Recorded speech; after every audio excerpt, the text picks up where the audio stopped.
Coucou et bienvenue sur ma chaîne qui reprend grâce à vous, mes nombreux abonnés TikTok. En effet, vous êtes pratiquement 76 000 et des poussières, quelque chose comme ça, ce qui est énorme.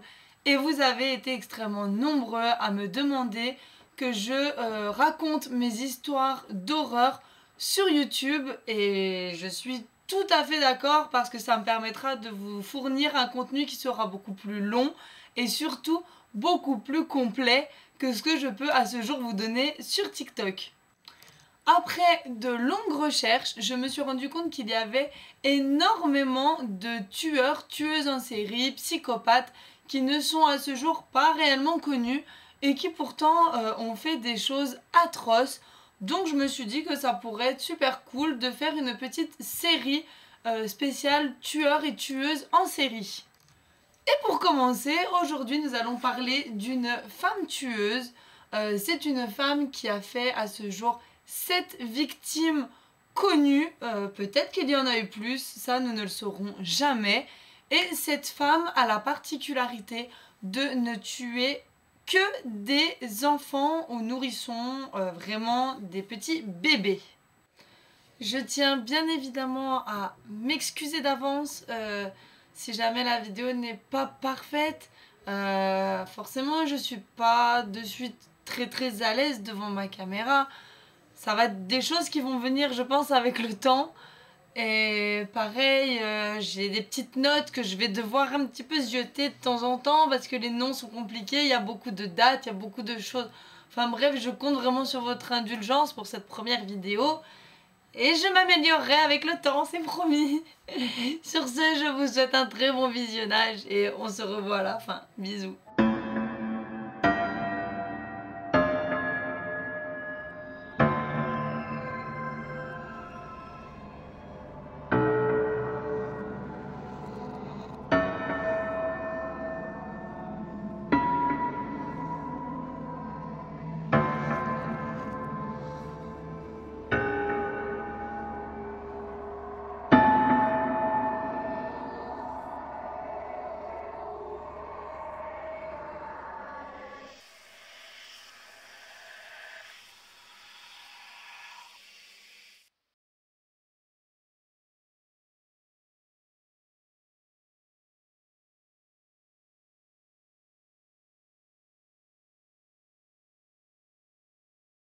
Elle est la première fille de ce couple qui fait d'ailleurs leur grand bonheur. Mais les problèmes commencent très jeunes pour Diana.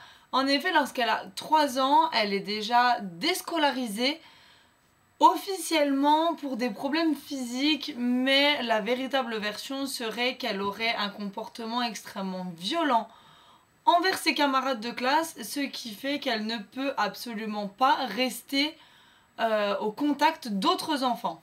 Le 24 décembre 1972, alors que Diana a seulement 14 ans, elle se marie à un certain Rodolfo Carrillo qui lui a 18 ans. Ensemble, ils partent vivre dans une toute petite ville qui s'appelle Bovina et qui est située au Texas. Malheureusement, Diana se montre un tout petit peu trop entreprenante avec les hommes de leur cercle d'amis, ce qui pousse Rodolfo à la quitter peu de temps après. Pas du tout chagrinée par ce départ, Diana Lombrera ne perd pas de temps et se remarie très vite avec un autre homme qui s'appelle Lionel Garza. Leur couple est aussi très tumultueux, il y a souvent de grosses disputes, des claquages de portes, mais ça ne les empêche pas d'avoir ensemble 3 magnifiques enfants. Le 14 mars 1975, elle donne naissance à sa première petite fille qu'elle appellera Melissa. Moins d'1 an après, en 1976, elle accouche de sa seconde fille qu'elle prénommera Joanna. Quelques mois après, le 30 novembre 1976, elle étrangle sa petite fille Joanna qui est âgée d'à peine 3 mois. Arrivant à l'hôpital, la pauvre petite Joanna est déjà morte et la seule explication que sa mère arrive à donner au médecin et que son nourrisson a soudainement été prise de convulsions et qu'elle n'a rien pu faire pour la sauver. Le pathologiste, lui, note dans son rapport qu'il s'agit plutôt d'un étouffement par strangulation avec remontée de l'estomac par troubles convulsifs. Mais malgré les doutes du pathologiste, il n'y aura aucune autopsie de réclamée. En novembre 1977, Diana donne naissance à un petit garçon, le petit Louis, mais qui manquera de décéder moins de 2 mois et demi plus tard. En effet, pareil, Diana arrive à l'hôpital avec son bébé presque mort dans les bras, en expliquant que lui aussi aurait été pris de convulsions. Et après une longue réanimation qui fut couronnée de succès, le petit Louis fut gardé aux soins intensifs sous surveillance afin de voir un petit peu l'évolution et voir si il y avait une maladie cardiaque ou quelque chose qui pouvait se cacher derrière ces convulsions. Le 13 février 1977, le petit bébé est découvert, le corps et le visage complètement cyanosés, il était tout bleu, alors qu'il n'y avait aucune raison que le petit Louis décède. Et encore une fois, Diana se trouvait dans les parages. La série de décès se poursuit avec Mélissa, donc l'aînée de ses enfants. La petite est seulement âgée de 3 ans quand sa maman l'emmène aux urgences, déjà morte avec elle aussi des convulsions. Et le médecin attribuera ça à une asphyxie. Et encore une fois, il n'y aura aucune autopsie, rien de plus sur ce décès-là.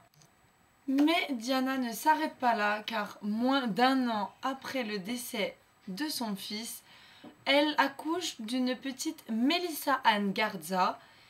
Et moins de 6 semaines après son accouchement, alors qu'elle gardait la fille de son cousin, qui s'appelait Erika Eleonore Allman, celle-ci doit être emmenée d'urgence à l'hôpital pour des convulsions. Moins de 30 minutes après l'arrivée de la petite Erika, celle-ci est déclarée morte et les médecins marquent dans le rapport qu'elle serait morte de convulsions létales. Malgré les gros doutes subsistant sur ce décès, encore une fois, il n'y aura aucune autopsie de réclamée, aucun dépôt de signalement d'effectué et Diana Lumbrera repartira tranquillement chez elle. La grande question se pose au niveau de son mari, car il doit forcément avoir des doutes après tous ces décès d'enfants et nous n'aurons finalement jamais la réponse à savoir est-ce qu'il était mêlé à ces agissements ou bien est-ce qu'il n'était pas du tout au courant et était persuadé que c'était simplement un coup du sort que ses enfants décèdent un à un. Une seule chose est sûre, c'est que dans la même année, il demandera finalement le divorce. Quelques années plus tard, c'est au tour de la petite Melinda Ann, alors âgée de 3 ans, d'être étranglée par sa mère sauvagement. Cette fois-ci, la cause du décès sera attribuée à une insuffisance cardiaque aiguë. À nouveau enceinte, Diana donnera vie le 10 octobre 1983 à un petit garçon qu'elle appellera Christopher Daniel Marcos, qui est né de père inconnu. L'année suivante, les médecins soigneront le petit Christopher pour une simple infection de l'oreille sans aucune complication. Moins de 3 jours après, Diana ramène le petit Christopher en urgence à l'hôpital pour que les médecins puissent sauver son fils qui lui aussi est en pleine suffocation. L'enfant malheureusement décédera comme les autres. Diana décide donc de déménager et rencontrera un inconnu et tombera de nouveau enceinte. José Antonio Lambrera naît quelques mois plus tard et ce sera l'enfant qui survivra le plus longtemps au sein de cette hécatombe familiale avant de décéder à l'âge de 4 ans et demi en 1990. Cette fois-ci, les médecins ne trouvent aucune cause logique à ce décès. L'équipe médicale ayant trouvé extrêmement suspicieux la mort du petit José Antonio, la maman Diana Lumbrera est arrêtée 4 jours plus tard.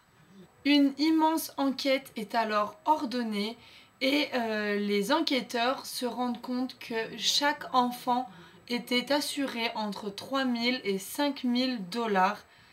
Au final, tous ces meurtres, tous ces infanticides étaient uniquement une question d'argent.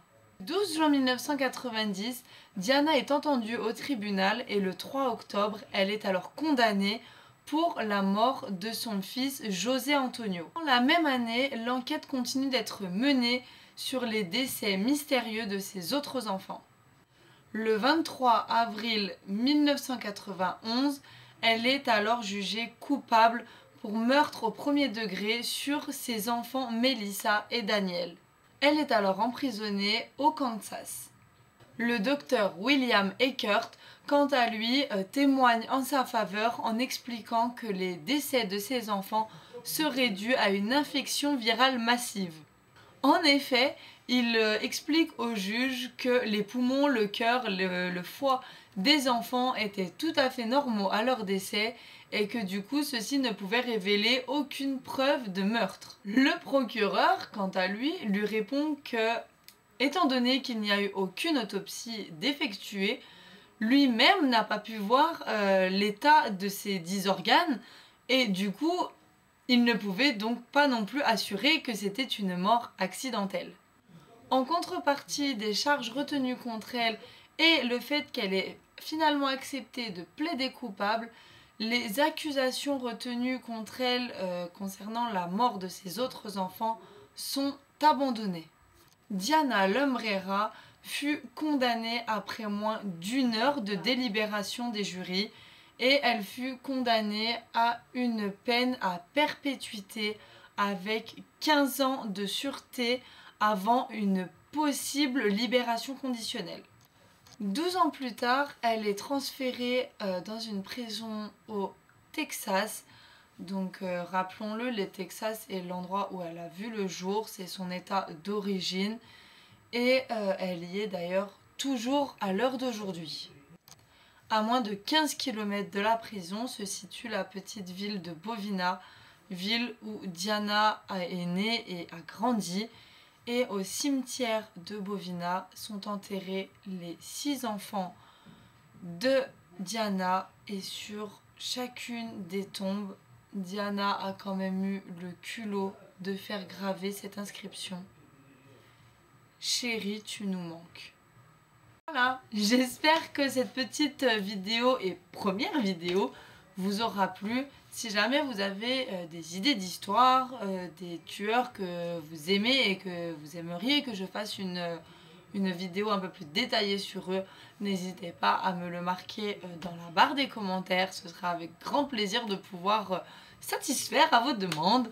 En attendant, n'hésitez pas à vous abonner, à me mettre un petit pouce bleu. Et moi je vous fais plein de bisous et du coup je vous dis très vite pour la prochaine vidéo parce que la machine est lancée. Bisous!